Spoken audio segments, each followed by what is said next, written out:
Si Bernard Beleza, ang trahedya ng isang bituin ng aksyon. Sa makulay na kasaysayan ng pelikulang Pilipino, may mga bituing sumikat ng maningning ngunit saglit lamang nagtagal ang liwanag. Isa sa kanila si Bernard Beleza, isang pangalan na marahil ay hindi na gaanong pamilyar sa kasalukuyang henerasyon.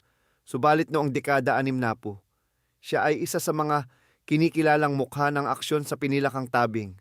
Ang kanyang karera, na puno ng potensyal at pangako, ay bigla ang winakasan ng isang marahas na trahedya na gumimbal sa buong industriya. Ito ang salaysay ng kanyang buhay, tagumpay, at ang malagim na pangyayaring nagpatigil sa kanyang pagsikat. Ang paghubog ng isang atleta mula boxing ring patungong pelikula. Bago pa man siya nakilala bilang isang aktor, si Bernard Beleza ay isang individual na may malinaw na pangarap ang makapagtapos ng pag-aaral sa kolehiyo. Ang hangaring ito ang nagtulak sa kanya na pumasok sa Nichols Military Air Base. Ngayon ay Villamor Air Base, isang desisyong magiging pundasyon ng kanyang pisikal na disiplina at katatagan. Habang nag-aaral ng kursong Aircraft Engineering sa Piatti University sa Maynila, isang institusyong kilala sa larangan ng abyasyon, natuklasan niya ang isang naiibang larangan ng aksyon, hindi sa digmaan, kundi sa loob ng boxing ring. Si Beleza ay hindi lamang isang karaniwang mag-aaral. Siya ay isang dedikadong atleta. Bagamat miyembro siya ng boxing team ng kanyang universidad, ang kanyang husay ay higit na nahasa at nakilala sa ilalim ng Philippine Air Force, PAF, Boxing Squad. Sa kampo ng militar, ang kanyang likas na galing sa boxing ay sumidhi, na nagbunga ng maraming pagkilala at tagumpay. Ang kanyang reputasyon bilang isang mahusay na boksingero ay lumampas sa mga lokal na kompetisyon. Kalaunan, napili siyang maging bahagi ng Philippine Boxing Team, isang karangalang nagdala sa kanya sa iba't ibang panig ng Asya upang katawanin ang bansa.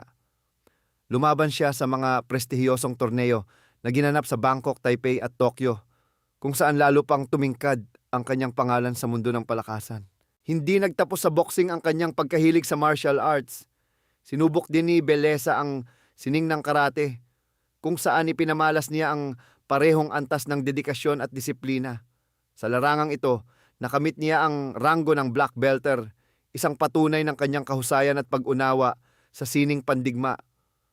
Ang kanyang mga tagumpay sa karate ay nagbigay sa kanya ng karagdagang pagkilala at mga promosyon na nag-angat sa kanyang estado sa nasabing sport.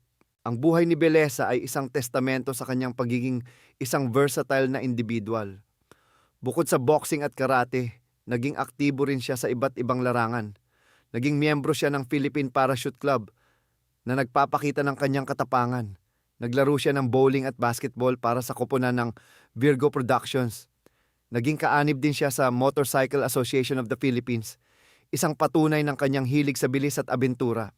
Sa serbisyo militar, taglay niya ang ranggong Staff Sergeant at naging bahagi ng Ferret Ropers Team. Ang lahat ng karanasang ito, ang disiplina ng isang sundalo, ang tibay ng isang boksingero, ang talas ng isang karateka, at ang tapang ng isang adventurero, ang siyang humubog sa katauhan na kalaunay mamamayagpag sa mundo ng pelikulang aksyon. Ang pagsilang ng bituin sa pinilakang tabing, ang pambihirang record ni Bernard Beleza bilang isang atleta ang naging tulay niya patungo sa industriya ng show business. Ang kanyang pisikal na presensya na sinamahan ng tunay na kakayahan sa pakikipaglaban ay isang katangiang hinahanap ng mga producer ng pelikula noong panahong iyon. Ang pagkakataon ay dumating nang makilala niya si Attorney Espiridion Lacsa, ang respetadong pinuno ng Tagalog Ilang-Ilang Productions, isa sa mga pangunahing film studio noon. Nakita ni Lacsa ang malaking potensyal kay Beleza at binigyan siya ng pagkakataong masilayan sa pelikula. Noong 1966, unang lumabas si Beleza sa pelikulang Trap na pinagbidahan ng isa sa mga hari ng secret agent genre na si Tony Ferrer. Bagamat maliit lamang ang kanyang papel bilang isang Asian karate champion, agad napansin ang kanyang angking kakayahan at natural na karisma sa harap ng kamera. Ang kanyang pagganap kahit maikli ay sapat na upang mag-iwan ng marka. Sa parehong taon, formal siyang ipinakilala sa pelikulang Cobra, na nagsilbing hudyat ng kanyang opisyal na pagpasok bilang isang ganap na aktor. Sumibol ang kanyang karera sa isang panahong namamayagpag ang mga pelikulang aksyon, partikular na ang mga kwentong espiya o secret agent genre.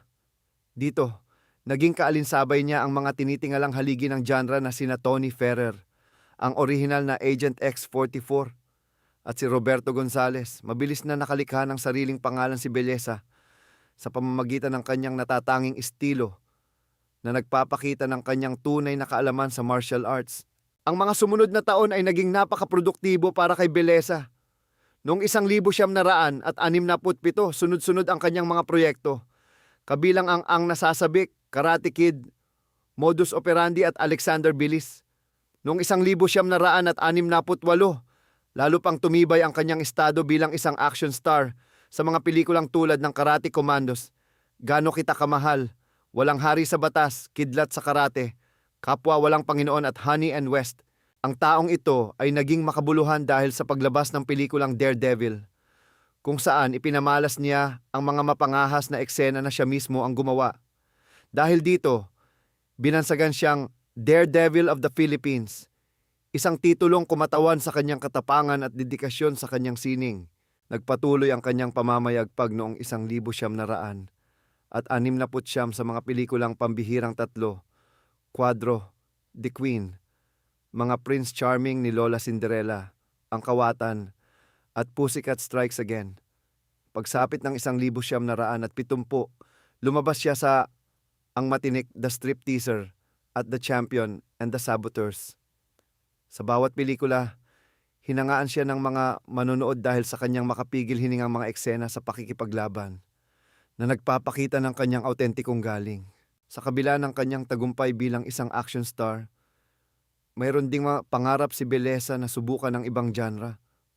Naisa na niyang lumabas sa mga pelikulang drama upang maipakita ang ibang panig ng kanyang kakayahan bilang aktor. Subalit, ang pangarap na ito ay hindi na kailanman nagkaroon ng katuparan.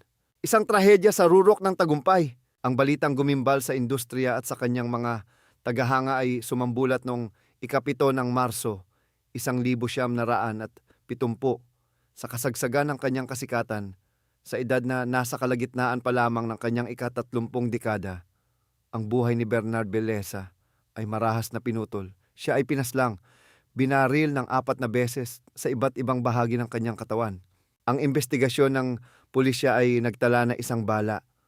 Ang tumama sa kanyang likod, isa sa kanyang pusod, isa sa kanang binti, at ang ika-4 ay sa kanang bahagi ng hita. Ang itinurong suspect sa krimen ay isang kapitan ng Philippine Air Force na may katungkulan bilang Assistant Inspector General sa ika-520 Air Wing. Ayon sa mga ulat, ang opisyal ay agad na inarestong mga autoridad matapos ang insidente. Sa isinagawang investigasyon, nakakuha ang mga pulis ng ilang saksi na nagbigay ng kanilang salaysay ukol sa pangyayari.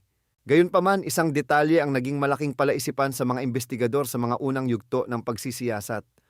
Napag-alaman na 9 beses ipinutok ang baril na ginamit sa krimen. Ngunit ang nasabing sandata ay may kapasidad lamang na maglaman ng 8 bala. Ang katanungang ito ay nagdagdag ng misteryo sa kaso, bagamat hindi ito naging hadlang sa pag-usad ng hustisya. Kalaunan ang suspek ay napatunayang nagkasala sa korte at hinatulan ng pagkakabilanggo upang pagbayaran ng krimeng kanyang ginawa. Bagamat may mga haka-hakang lumabas na inggit ang posibleng motibo sa likod ng pagpaslang, walang opisyal na katibayan na inilabas ang pulisya upang kumpirmahin ito. Ang pagpanaw ni Belleza ay nag-iwan ng malaking puwang sa industriya ng pelikulang Pilipino. Isang pagkawala na lalong naging masakit dahil nangyari ito sa panahong abot kamay na niya ang mas matatayog pang tagumpay, ang pamilya at pamana. Sa kanyang maagang pagpanaw, naiwan ni Bernard Belleza ang kanyang pamilya. Ang kanyang kabiyak ay ang aktres na si Divina Valencia, isa ring kilalang pangalan sa industriya noong panahong iyon. Si Divina ay madalas na gumanap bilang leading lady ng mga sikat na action star at sa pamamagitan ng kanilang trabaho sa pelikula, sila ay nagkakilala, umusbong ang kanilang pag-iibigan at nauwi sa pag-iisang dibdib. Sila ay biniyayaan ng 2 anak. Ang kanilang bunsong anak, si Sidran Belleza, ay sumunod sa yapak ng kanyang mga magulang at pumasok din sa pag-aartista. Naging bahagi siya ng pinilakang tabing mula dekada 70 hanggang dekada 80, bagamat hindi niya narating ang antas ng kasikatan ng kanyang ama. Sa kasalukuyan, ang mga ama-anak ng yumaong aktor ay mayroon ng kani-kanilang mga pamilya Si Divina Valencia naman matapos ang mahabang panahon ay muling nagbalik sa pag-arte at paminsan-minsan ay napapanood sa mga serye sa telebisyon, isang patunay ng kanyang walang kupas na pagmamahal sa sining. Bagamat maagang kinuha ang kanyang buhay, ang marka na iniwan ni Bernard Beleza sa industriya at sa puso ng kanyang mga mahal sa buhay ay nananatili. Siya ay naging mahalagang bahagi ng kasaysayan ng pelikulang Pilipino, isang action star na ang kredibilidad ay nag-ugat sa kanyang tunay na karanasan bilang isang atleta at martial artist. Nagsilbi siyang inspirasyon sa mga sumunod na henerasyon ng mga aktor sa larangan ng aksyon. Ngayon si Bernard Beleza ay maaalala na lamang sa pamamagitan ng mga pelikulang kanyang ginawa, mga klasikong nagpapakita ng kanyang husay, tapang at dedikasyon. Subalit para sa kanyang pamilya at sa mga tunay na tagahanga ng pelikulang Pilipino, ang kanyang alaala ay higit pa sa mga eksena ng pakikipaglaban. Ito ay alaala ng isang bituin na may pangarap, isang atleta na may disiplina, at isang buhay na puno ng pangako na marahas na pinutol sa rurok ng kanyang tagumpay. Ang kanyang kwento ay isang paalala na sa likod ng bawat liwanag ng bituin, sa pinilakang tabing ay may isang taong may tunay na salaysay ng tagumpay, pangarap at, sa kanyang kaso, isang di malilimutang trahedya.